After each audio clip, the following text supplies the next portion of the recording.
ஓம் நமச்சிவாய. ஓம் குரு பிரம்மா குரு விஷ்ணு குருதேவோ மகேஸ்வரா குரு சாட்சாத் பரபிரம்மா தஸ்மகே ஸ்ரீ குருவே நமக. Sunlight astro multiphase media YouTube channel வழியாக தங்களை சந்திப்பதில் மிகவும் மகிழ்ச்சி அடைகிறேன். இன்று ஆவணி மாதம் 1ஆம் தேதி. இந்த ஆவணி மாதம் முழுவதும் ஆவணி மாதம் 1 முதல் 30 தேதி வரை, அதாவது ஆங்கில மாதம் ஆகஸ்ட் மாதம் 17ஆம் தேதி முதல் செப்டம்பர் மாதம் 16ஆம் தேதி வரை, 17/8/2024 முதல் 16/9/2024 வரை ஒரு மாத காலத்திற்கு கன்னிராசிக்காரர்களுக்கு எவ்வாறு இருக்கிறது என்பதை சொல்லுவதற்காகவே இந்த பதிவு. இந்த ஒரு மாதத்திற்குள் கிரகநிலைகள் எவ்வாறு இருக்கப் போகின்றன, கன்னிராசிக்காரர்களுக்கு அமைந்திருக்கக்கூடிய கிரகநிலைகள் அவ்வளவு சாதகமாக இல்லை, மிகவும் பிரச்சனைக்குரியதாக இருக்கிறது, நிரம்ப பிரச்சனைகளை வீட்டிற்கு கொண்டு வரக்கூடியதாக இருக்கிறது. கிரகநிலைகள் அவ்வாறு இருக்கிறது. எனவே முதலில் கன்னிராசிக்காரர்களுக்கு கிரகநிலைகள் எவ்வாறு அமைந்திருக்கின்றன என்பதை முதலில் பார்க்கலாம். முதலில் கன்னிராசிக்காரர்களை எடுத்துக்கொள்ள போனால், ஜென்ம ராசியில் கேது பகவான் அமர்ந்திருக்கிறார். 7ஆம் இடத்தில் ராகு. கன்னிராசிக்கு 6ஆம் இடம் என்று சொல்லக்கூடிய கும்பராசியில் சனி பகவான் ஆட்சி பலன் பெற்றிருக்கிறார். ஆனால் தற்போது வக்ர நிலையில் சஞ்சரித்து கொண்டிருக்கிறார் சனி பகவான். அவரும் அவ்வளவு வலிமையாக இல்லை. 7ஆம் இடம் களத்திரஸ்தானம் என்ற இடத்தில் ராகு. ராசிக்கு 9ஆம் இடம் பாக்கியஸ்தானம் என்று சொல்லும் இடத்தில் செவ்வாயும் குரு பகவான் 9ஆம் இடத்தில் இருக்கிறார். ஒன்று மட்டுமே சாதகமாக இருக்கிறது. குரு பகவானுடைய இடமான 9ஆம் இடம் என்பது மிக மிக சாதகமான இடம். அந்த ஒரு இடத்தில் மட்டும் அந்த ஒரு கிரகம் மட்டுமே இவர்களுக்கு சாதகமாக நிலவி கொண்டிருக்கிறது. தற்போதைய சூழ்நிலையில் இந்த கிரகநிலை மாற்றங்கள் கிட்டத்தட்ட ஒரு மாதம் வரை, ஆவணி மாதம் முழுவதும் அவ்வளவு திருப்திகரமாக இல்லை கன்னிராசிக்காரர்களுக்கு. இரண்டாவதாக, ராசிக்கு 12ஆம் இடத்தில் சிம்மராசியில் ஆவணி 1ஆம் தேதி இன்று முதல் சூரியன் சஞ்சரிக்கிறார். மகம் நட்சத்திரத்தில் சஞ்சரித்து கொண்டிருக்கிறார். ஆரம்ப காலகட்டத்தில் 9 பாதங்கள் செல்ல வேண்டும்.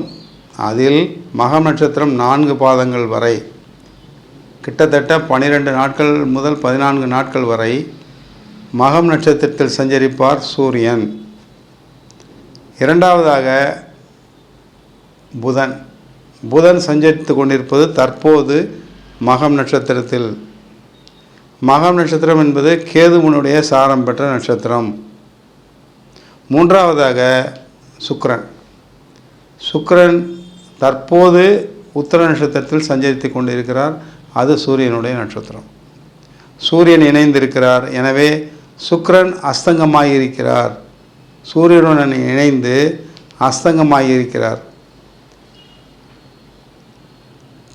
கன்னி லக்னமோ கன்னியா ராசியோ, லக்னாதிபதியோ ராசியாதிபதியோ புதன் 12ஆம் இடத்தில் அமர்ந்து சூரியனுடன் இணைந்து அஸ்தங்கமாகியிருக்கிறார். வக்ரமான சனி பகவானுடைய பார்வை வேறு. அஸ்தங்கம் என்றால் என்ன? சக்தியை இழந்து விடுவது, தன்னுடைய 12ஆம் இடத்தில் மறைந்து தன்னுடைய தன்மையை காணாமல் செய்வது தான் அஸ்தங்கம். சூரியனுடன் இணைந்து காணப்படுகிறார். 12ஆம் இடத்தில் அஸ்தங்கமாகியிருக்கிறார் புதன். கிட்டத்தட்ட சூரியனும் புதனும் மகம் நட்சத்திரத்தில் சஞ்சரித்து கொண்டிருக்கிறார்கள். சரி, 12 நாட்கள் 13 நாட்கள் வரை அவ்வாறு தான், 14 நாட்கள் வரை அவ்வாறு தான் இருப்பார். மகம் நட்சத்திரத்தில் சஞ்சரித்து கொண்டிருக்கிறார்கள் சூரியனும் புதனும். சுக்கிரன் மட்டுமே உத்திர நட்சத்திரத்தில் இருக்கிறார். இந்த காலகட்டங்கள் எவ்வாறு இருக்கும் கன்னிராசிக்காரர்களுக்கு என்று எடுத்துக்கொண்டோமானால், லக்னத்தில் இருக்கக்கூடிய அல்லது ராசியில் இருக்கக்கூடிய கேது பகவான் யாருடைய சஞ்சாரத்தில் இருப்பார் தெரியுங்களா? ஹஸ்த நட்சத்திரம். ஹஸ்த நட்சத்திர சஞ்சாரத்தில் இருக்கிறார். அங்கு 7ஆம் இடத்தில் ராகு உத்திரட்டாதி நட்சத்திரத்தில் சஞ்சரிக்கிறார் சனி பகவானுடன் சாரத்தில். அதாவது பாவகிரகங்கள் என்று சொல்லக்கூடிய ராகு கேது ஜென்மராசியிலும் 7இல் ராகுவும், இன்னொரு பாவகிரகமாகிய சனி பகவான் 6ஆம் வீட்டில் இருப்பது நலம்தான். ஆனால் 6ஆம் வீட்டில் வக்ரகதியாகி இருக்கிறார். தேவையில்லாமல் எதிரிகள் உருவாவார்கள். தேவையில்லாமல் பிரச்சனைகள் வீடு தேடி வரும். தேவையில்லாமல் சில வில்லங்கமான விஷயங்கள் நண்பர்கள் மூலமாகவோ உறவினர்கள் மூலமாகவோ தங்களுக்கு அறிந்தவர்களோ அறியாதவர்கள் மூலமாகவோ தங்களை தேடி வரலாம். லக்னாதிபதி என்று சொல்லக்கூடிய புதன் 12ஆம் இடத்தில் விரயஸ்தானத்தில் இருக்கிறார். விரையாதிபதியுடன் இணைந்து இருக்கிறார். யோகாதிபதி என்று சொல்லக்கூடிய 100% யோகாதிபதி என்று சொல்லக்கூடிய சுக்கிரன் 2, 9 கூடிய சுக்கிரன் 12ஆம் இடத்தில் மறைந்து காணப்படுகிறார். விரயம், செலவினங்கள் அதிகம். சரி, இவற்றுக்கெல்லாம் என்ன பலன் என்பதை சொல்லிவிடுகிறேன், பார்த்து கொள்ளுங்கள். லக்னாதிபதியோ கன்னியா லக்னமோ கன்னியா ராசியோ இருப்பவர்களுக்கு அந்த லக்னாதிபதியோ ராசியாதிபதியோ விரயத்தில் போய் அமையும் போது முதலில் உடலை பார்த்து கொள்ள வேண்டும், உடல்நலனை பார்த்து கொள்ள வேண்டும். இன்றைய நாள் பொழுதில் சந்திரன் கன்னிராசிக்கு 4ஆம் இடத்தில் தனுசு ராசியில் சஞ்சரித்து கொண்டிருக்கிறார். ஏதோ பரவாயில்லை. ஆனால் நாளாக இன்னொரு 1 வாரத்தில் சந்திராஷ்டமம் 2 நாட்களுக்கு இருக்கும். அந்த சந்திராஷ்டமம் நடக்கும் காலத்தில் கூட மிக மிக எச்சரிக்கையாக செயல்பட வேண்டும் கன்னிராசிக்காரர்கள். சரி, என்னன்னா நடக்கும்? என்ன சார் இப்படி பயமுறுத்துறீங்க? என்ன தான் நடக்கும்? ஒன்றும் நடக்காது. தங்களுக்கு சாதகமாக சில காரியங்கள் நடைபெறாது, தடைபெறும், தடங்கல்கள் ஏற்படும். அதாவது அனைவருமே தினசரி காலை எழுந்ததுடன் மாலை படுக்கைக்கு செல்லும் வரை ஓடிக்கொண்டிருப்பது வாழ்க்கையை நகற்றுவதற்கு தான். லாபகரமாக நகற்ற வேண்டும், வெற்றியை நோக்கி ஓட வேண்டும், ஒரு 10 ரூபாய் சம்பாதிக்க வேண்டும் என்று ஓடிக்கொண்டிருப்பவர்கள் தான் அதிகம், அநேகம் பேர். அதற்கு தடைகள் வரும், தடங்கள் வரும், பிரச்சனைகள் வரும். புரிந்து செயல்படுங்கள், புரிந்து கொள்ளுங்கள் கன்னிராசிக்காரர்கள். தங்களை பொறுத்தவரையில் அனைத்து விஷயங்களுமே எப்பொழுதுமே சரியாகவே நடக்கும். பிரச்சனைகள் ஏதும் முடிந்தளவு அதிகளவு வராது.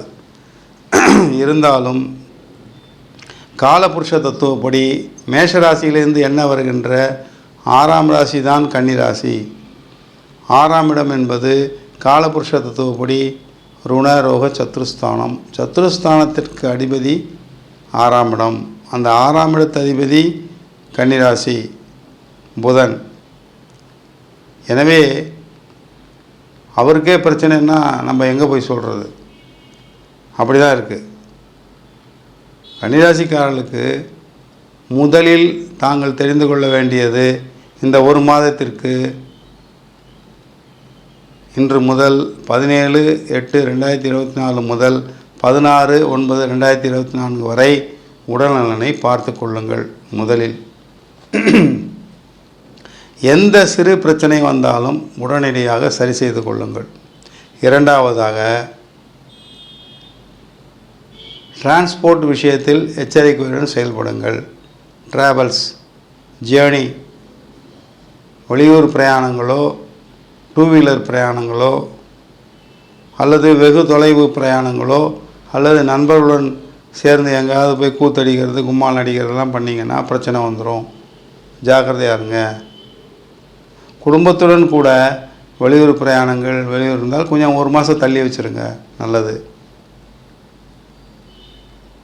அதாவது தொழில் முறையாகவோ தாங்கள் வேலை செய்யக்கூடிய இடத்தில் வேலையின் காரணமாகவோ பிரயாணம் செய்வதில் தவறில்லை.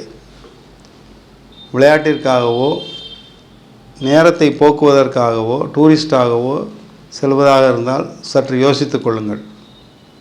பிரயாணத்தில் கவனம் தேவை. பிரயாணத்தால் பிரச்சனைகள் வருவதற்கு வாய்ப்பு உண்டு. 3ஆவதாக பண விஷயம், நெருக்கடி, பண நெருக்கடி இருக்கும். இந்த 1 மாதத்திற்கு பண நெருக்கடி இருக்கும், பொருளாதார நெருக்கடி இருக்கும், வியாபாரத்தில் தொல்லைகள் வரும். தங்களிடம் வேலை செய்து கொண்டிருக்கக்கூடிய வேலையாட்கள் திடீரென்று நின்று விடுவார்கள். வேலையாட்களை நம்பி தாங்கள் வெளியிடத்திலிருந்து எடுத்து வைத்திருக்கக்கூடிய ஆர்டர்கள் சரியான நேரத்தில் சப்ளை செய்ய முடியாது. இவ்வாறாக தாங்கள் செய்யக்கூடிய வேலையில் தொல்லைகள் வரலாம். தாங்கள் செய்யக்கூடிய தொழிலில் மந்த நிலை ஏற்படலாம்.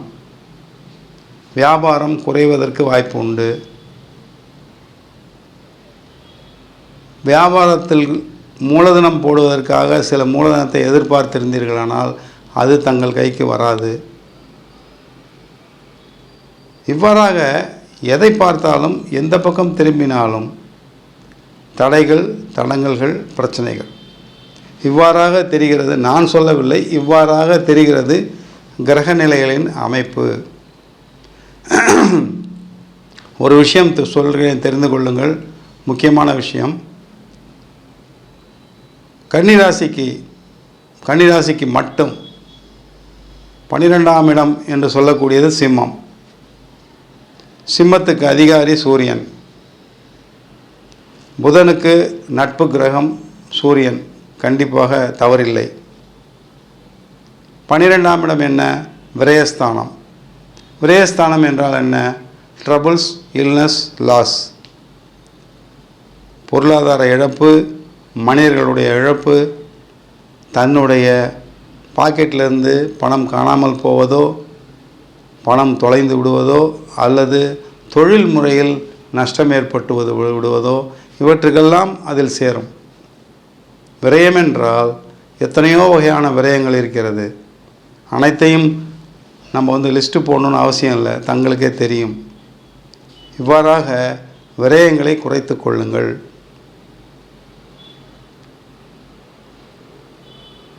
அப்போது தொழில் மந்தமாவதற்கு வாய்ப்பு உண்டு. எனவே புது தொழில் ஆரம்பிக்கிறவர்கள் தயவுசெய்து இந்த ஆவணி மாதத்தை தள்ளி வைத்து விடுங்கள். 1. 4ஆவதாக திடீரென்று திருமணம் ஆகாதவர்களுக்கு திடீரென்று ஒரு வரன் நிற்கும். நீங்கள் நிச்சயம் பண்ணியே ஆகணும் அப்படின்னு சொல்லுவாங்க, ஒரு கன்னிராசி ஆண்களோ அல்லது பெண்களாக இருந்தால். தயவுசெய்து இந்த 1 மாதத்தை தள்ளி வைத்து விடுங்கள். அடுத்த மாதம் பார்த்துக்கலாம், இல்லை அதுக்கு அடுத்த மாதம் பார்த்துக்கலான்ட்டு ஒதுக்கி வச்சுருங்க. சரி, இவங்க ஏதோ வீடு தேடி கேட்குறாங்களே அப்படின்னு சொல்லிவிட்டு ஏதாவது ஒரு அலையன்ஸை ஃபிக்ஸ் பண்ணிட்டீங்க அப்படின்னா வாழ்க்கையே ஒன்றும்லாம் போயிடும். அவங்க ஏதாவது தவறான நபராக இருப்பாங்க, குடும்பத்துக்குள்ளே நுழைஞ்சு திருமணம்ன்ற பிரச்சனைகளை தாங்கள் சிக்கிக்கொள்ள நேரிடும். கவனம் தேவை, எச்சரிக்கை தேவை.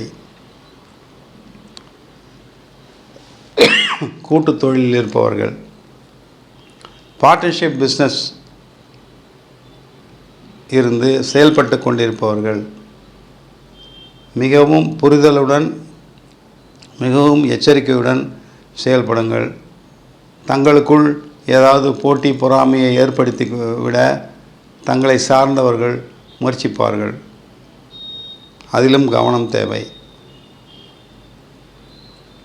ஒரு விஷயம் சொன்னேன் இல்லையா, 12ஆம் இடம் என்றால் என்ன? விரயஸ்தானம்.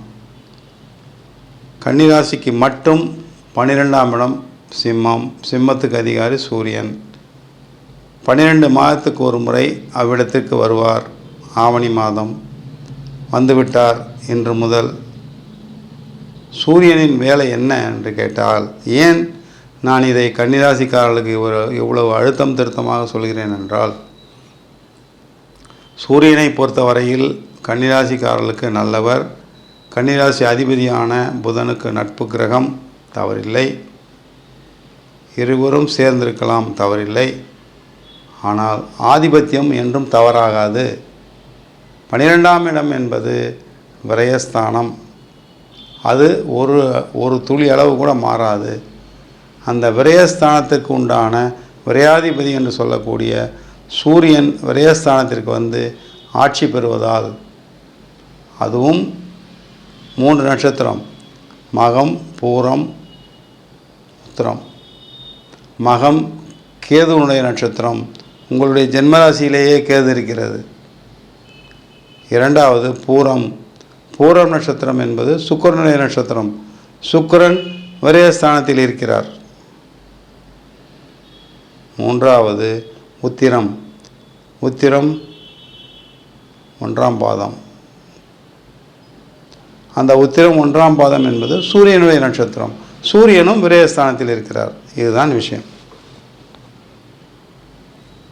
அதாவது பொதுவாக மக்களாகிய நாம் எல்லோரும் நம்முடைய வாழ்க்கையை நடத்தி கொண்டிருக்கிறோம். திடீரென்று பார்த்தீர்களானால் நமக்கு ஆகாதவர்கள், நமக்கு பிடிக்காதவர்கள், நம்முடைய எதிரிகள் திடீரென்று அவர்கள் கை ஓங்கிவிடும். அதுபோல ஜாதகத்தில் ஒரு ஜாதக கட்டத்தில் ஒரு ராசியாக இருக்கும்பொழுது அந்த ராசிக்கு அவசியமே இல்லாதவர்கள், விரையாதிபதிகள் அல்லது ஆகாத கிரகங்கள் திடீரென்று வலுத்துவிடும். அந்த வகையில் பார்த்தோமானால் தற்போது இருக்கக்கூடிய இந்த கிரக நிலைகள் 1 மாதத்திற்கு நீடிக்கும். அவ்வாறு நீடிக்கும்போது நான் சொன்ன இந்த தேவையற்ற பலன்களெல்லாம் நடக்க ஆரம்பித்துவிடும். இன்று முதல் ஆவணி 1ஆம் தேதி முதல் 17/8/2024 முதல் 16/9/2024 வரை. பார்ட்னர்ஷிப் தொழிலில் இருப்பவர்கள் புரிதலுடன் செயல்படுங்கள். புதிதாக தொழில் தொடங்குபவர்கள் இந்த மாதத்தை தவிர்த்து விடுங்கள். சரி, நான் ஒரு 10 லட்ச ரூபா வச்சுருக்கேன், நான் வீடு பார்த்துட்ருக்கேன் வாங்கிறதுக்கு, இடம் பார்த்துக்கிட்டு இருக்கேன் வாங்கிறதுக்கு, ஃப்ளாட்டு பார்த்துக்கிட்டு இருக்கேன் வாங்கிறதுக்கு அப்படின்னு சொல்லி எங்கேயாவது கொண்டு போய் வில்லங்கமாக இருக்கக்கூடிய சொத்து மேலே போய் இந்த அட்வான்ஸை கொடுத்துடாதீங்க. மாட்டிக்கிட்டு முழிப்பீங்க. கடைசியில் அது கோர்ட்டில் தான் போய் நிற்கும். தங்களுக்கு வரக்கூடிய ஏதாவது வெளியில் வரக்கூடிய தொகை இருக்கிற ஒரு 10 லட்ச ரூபா வெளியிலேருந்து ஒருத்தர்கிட்டேருந்து வரணும் அப்படின்னு வச்சுட்டாங்க. அவர்கிட்ட போய் வம்படியாக பேச போய், அவர்கிட்ட ஏதாவது தவறுதலாக பேச போய் அந்த ரூபாயை கூடியான்னு சொல்லி கேட்ட போய் சண்டை சச்சரவு வந்து காவல் நிலையத்தில் போய் நிற்பீர்கள். அதற்கு பொறுமை நிதானமாக கையாள வேண்டும். நான் என்ன சொல்ல வருகிறேன் என்றால், அனைத்து விஷயத்திலுமே பொறுமையாகவும் நிதானமாகவும் கோபத்தை தவிர்த்தும் தன்னுடைய கொள்கையிலிருந்து சற்று விலகியும் இருந்து காரியத்தை செயல்படுத்துங்கள் என்று இதன் மூலம் கேட்டுக்கொள்கிறேன். கணவன் மனைவி பிரச்சனை கூட வரலாம். நன்றாக ஒற்றுமையாக இருப்பார்கள். இந்த மாதத்தில் பார்த்தீர்கள்னா திடீரென்று கணவன் மனைவிக்குள் சண்டை சச்சரவு வந்துவிடும். அது பொருளாதார விஷயமாக இருக்கலாம், சொந்த விஷயமாக இருக்கலாம், அல்லது பிள்ளைகளோட விஷயமாக இருக்கலாம், அல்லது மாமியார் மாமனார் விஷயமாக எது வேண்டுமானாலும் இருக்கலாம். ஆனால் பிரச்சனைகள் வந்துவிடும், சண்டைகள் வந்துவிடும். கவனம் தேவை. கணவன் மனைவிக்குள் கண்டிப்பாக புரிதல் தேவை. புதிதாக திருமணமானவர்கள், அதில் ஒருவர் கன்னிராசிக்காரராக இருந்தாரானால் கூட அவர்கள் கூட இந்த 1 மாதத்திற்கு கவனத்துடன் செயல்பட வேண்டும். சரி, இறுதியாக வயதானோர், வயது மூத்தவர்கள் 60+, 70+, 60, 65, 70, 75 இது போன்ற வயதில் இருக்கக்கூடிய ஒரு கன்னிராசி அன்பர்கள் ஆண்களாக இருந்தாலும் பெண்களாக இருந்தாலும் கூட தங்களுடைய உடல் நலனில் மிக மிக கவனம் தேவை. உடல் நலனுக்கு பிரச்சனைகள் வராமல் பார்த்து கொள்ளுங்கள். தேவையில்லாமல் அதிகமான ரிஸ்க் எடுக்க வேண்டாம். எனக்கு மக வேணாம் நான் தனியாகவே போய்ட்டு வந்துடுவேன் அப்படின்ட்டு எங்கேயாவது தனியாக போகிறது, தனியாக டூர் போகிறது, தனியாக எங்கேயாவது வெளியூர் போகிறது, இது போன்ற விஷயங்களை ஒதுக்கி வைத்து விடுங்கள். தங்களுடைய பிள்ளைகளுடனோ தங்களுடைய தாய் தந்தையருடனோ அல்லது தாங்கள் எந்த வீட்டில் வசிக்கிறீர்களோ அந்த வீட்டில் சைலண்ட்டாக இந்த ஒரு மாதத்திற்கு சைலன்ஸ் கீப்பப் பண்ணுங்கள். உடல்நலனை பார்த்து கொள்ளுங்கள். உடல்நலனில் பிரச்சனைகள் வந்தால் உடனடியாக சரி செய்து கொள்ளுங்கள். வயதானவர்கள் அவர்களுக்கு கூட உடல்நலம் சம்பந்தமான ஏதாவது கண்டம் கூட வந்துடலாம், சொல்ல முடியாது. சனி பகவான் வக்ரகதி அடைந்திருக்கிறார். வக்ரகதி அடைந்ததோடு மட்டுமல்லாமல் சனி பகவான் அவருடைய 7ஆம் பார்வையாக சூரியனை பார்க்கிறார். சூரியனும் 7ஆம் பார்வையாக சனி பகவான் பார்க்கிறார். இந்த ஒரு மாதத்திற்கு இருவரும் போர்க்கிரகங்கள். உங்களுடைய ராசிக்கு 6ஆம் இடம் ருணரோக சத்ருஸ்தானம். வியாதி, எதிரிகள், கடன். அந்த இடத்திற்குரிய சனி பகவான் வக்ரகதி அடைந்திருப்பதால் அல்லாமல் விரயஸ்தானத்தில் இருக்கக்கூடிய சூரியன் அவ்விடத்தில் பார்க்கிறார். சரி, இந்த ஒரு விஷயத்தை சொல்லி முடிக்கிறேன். நீங்கள் எங்கேயோ ஒரு இடத்துல உங்களுடைய சொந்த தொழிலுக்காக ஒரு 25 லட்சமோ 50 லட்சமோ கடன் வாங்கியிருக்கீங்க. அந்த கடனை கட்டுறதுக்கு கடந்த 5-6 மாதங்களோ ஒரு வருஷமோ பேங்க்காரன் வாய்தா கொடுத்துருப்போம். நீங்கள் சரியாக கட்டாமல் இருந்திருக்கலாம். திடீரென்று இந்த மாதத்தில் அந்த வங்கிக்காரர்கள் தங்கள் மீது நடவடிக்கை எடுத்து கோர்ட்டு மூலமாகவோ காவல் நிலையம் மூலமாகவோ தங்களுக்கு ஒரு ப்ரெஷர் கொடுக்கலாம். கண்டிப்பாக இந்த மாதம் செலுத்த வேண்டும், இல்லைன்னா ஆக்ஷன் பண்ணுவோம், அது பண்ணுவோம், இது பண்ணுவோம் அப்படின்ட்டு ஒரு ப்ரெஷர் வரலாம். கடன் வாங்கி இருப்பவர்கள், கடன் பட்டிருப்பவர்களுக்கு ஒரு மிகுந்தளவு அழுத்தம் வருவதற்கு கூட வாய்ப்பு உண்டு. எனவே இதை பார்க்கக்கூடிய கன்னிராசிக்காரர்கள், கன்னிராசி அன்பர்கள் அனைவருக்கும் என்ன சொல்ல வருகிறேன் என்றால், அனைத்து விஷயத்திலும் சொந்த வாழ்க்கையாக இருந்தாலும் சரி, கணவன் மனைவி வாழ்க்கையாக இருந்தாலும் சரி, தொழிலாக இருந்தாலும் சரி, தாங்கள் வேலை செய்யக்கூடிய இடங்களாக இருந்தாலும் சரி, வெளியூர்களில் வேலை செய்பவர்களாக இருந்தாலும் சரி, பிரயாணத்தில் இருப்பவர்களாக இருந்தாலும் சரி, அடிக்கடி பிரயாணம் செய்பவர்களாக இருந்தாலும் சரி, அடிக்கடி வெளிநாடு செல்பவர்களாக இருந்தாலும் சரி, வெளியூர் செல்பவர்களாக இருந்தாலும் சரி, இதுபோல் கடன் வாங்கி இருப்பவர்களாக இருந்தாலும் சரி, மிகுந்த கவனத்துடனும் எச்சரிக்கையுடனும் செயல்படுங்கள். பொறுமையுடனும் நிதானத்துடன் செயல்படுங்கள். நீண்ட நாட்கள் இல்லை, இந்த ஒரு மாதம் மட்டும், ஆவணி மாதம் முழுவதும் மிக மிக கவனத்துடன் செயல்படுங்கள். அனைத்து விஷயத்திலிருந்தும் வெளியில் வந்துவிடுவீர்கள் என்பதை இதன் மூலம் தெரிவித்துக் கொள்கிறேன். பார்த்து கொள்ளுங்கள், பார்த்து செயல்படுங்கள், கவனமுடன் செயல்படுங்கள் கன்னிராசிக்காரர்கள். நன்றி, வணக்கம். சன்லைட் அஸ்ட்ரோ சேனலுக்கு லைக் பண்ணுங்கள், ஷேர் பண்ணுங்கள், சப்ஸ்கிரைப் பண்ணுங்கள். அப்போ தான் நாங்கள் போடுற எல்லா வீடியோஸும் உங்களுக்கு நோட்டிஃபிகேஷன்ஸாக வரும்.